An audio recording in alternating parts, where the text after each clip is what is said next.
hold on. Wait. No, wait. Maddy. Maddy. So we made it to our site, and now it's time to get ready to get everything all set up here. I'm always working on my food and what I need for the day. It's about 1 kilometer of just a winding passageway. Really beautiful spot.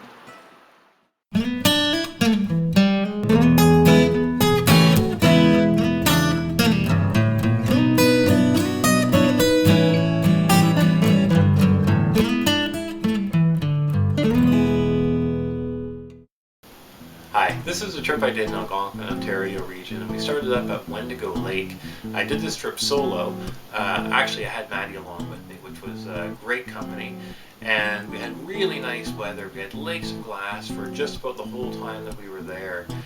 We started the trip around the middle of September, which is the start of the moose mating season, or the moose redding season. And it's believed by some that the male moose at this time of year is the most dangerous animal in Canada. So you just have to be a little more aware of where you are and where they are, and just throw a little bit of extra healthy respect in their direction. So anyways, it was a great trip, and I hope you enjoy it.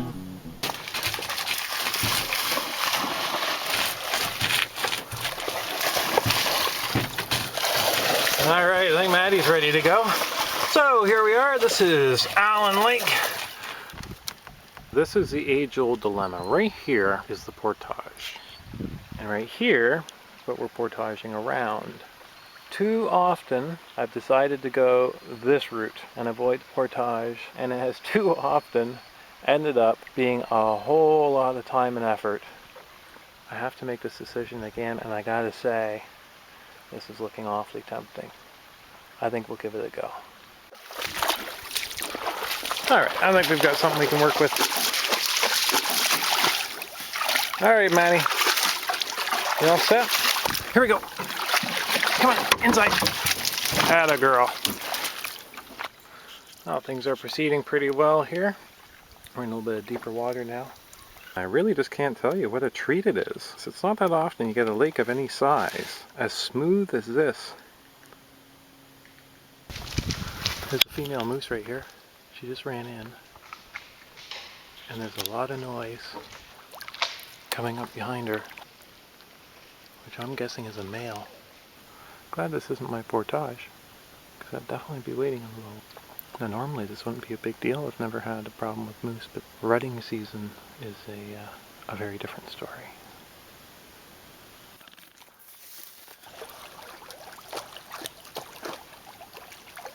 Well, it's been pretty hot all day, so I think it's time for a swim, just to cool off before we do some of the portages. There we go. Hey Goose, isn't that better? Oh, that is refreshing.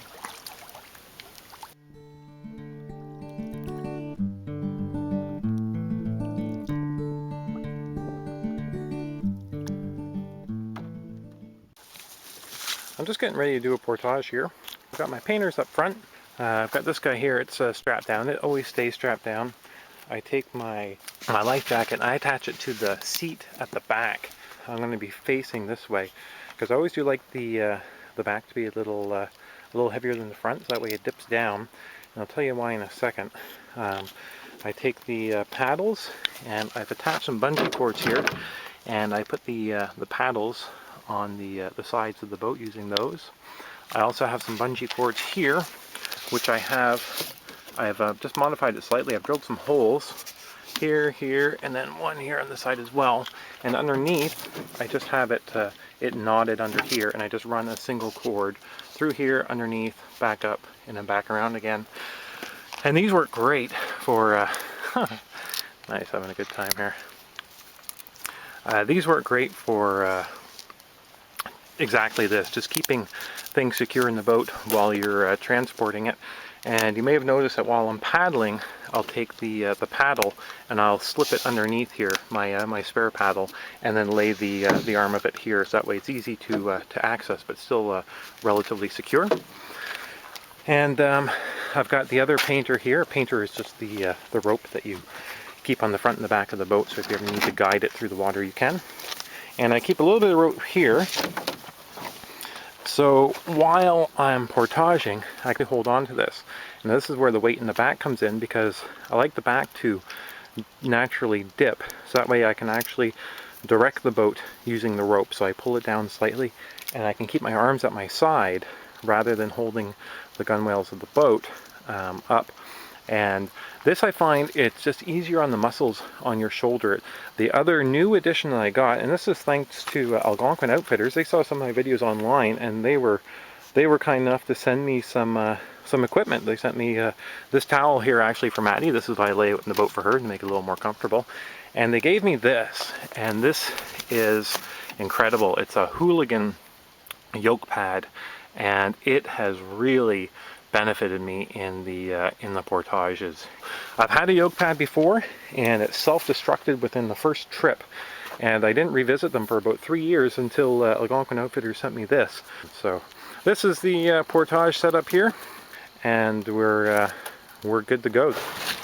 This is what we're going around. It's a dam where we started there, so can't really do much with it. Besides, we're starting to get on in the day here now. Gotta start thinking about making camp. Oh, it looks like this really, oh yeah, it's really opened up here.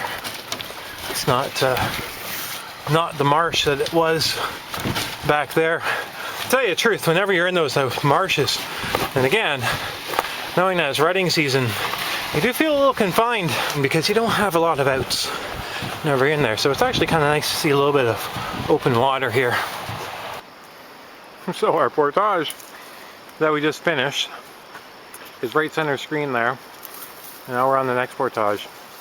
Just gotta love it whenever you pull out your portage, you put down the boat, about 50 meters away, you can see your next portage. Here we are, busting out in open water again. Clam Shell Lake, home sweet home. And there's the site. They're gonna make me work this little extra bit for it. So we made it to our site, and now it's time to get ready to get everything all set up here.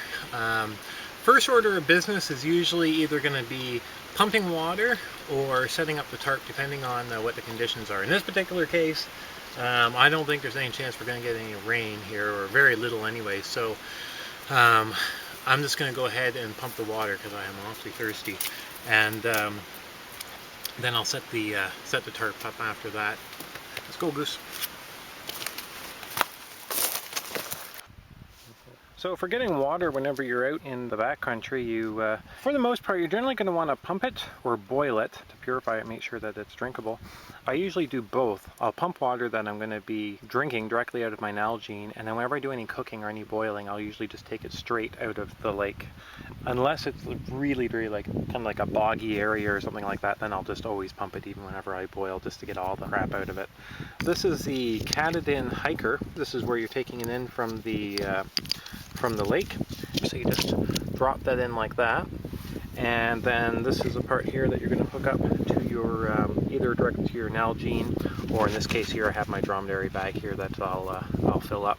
So whenever you're ready to pump, all you do is you just put the end in the water, hook this guy up here, and you just pump away here.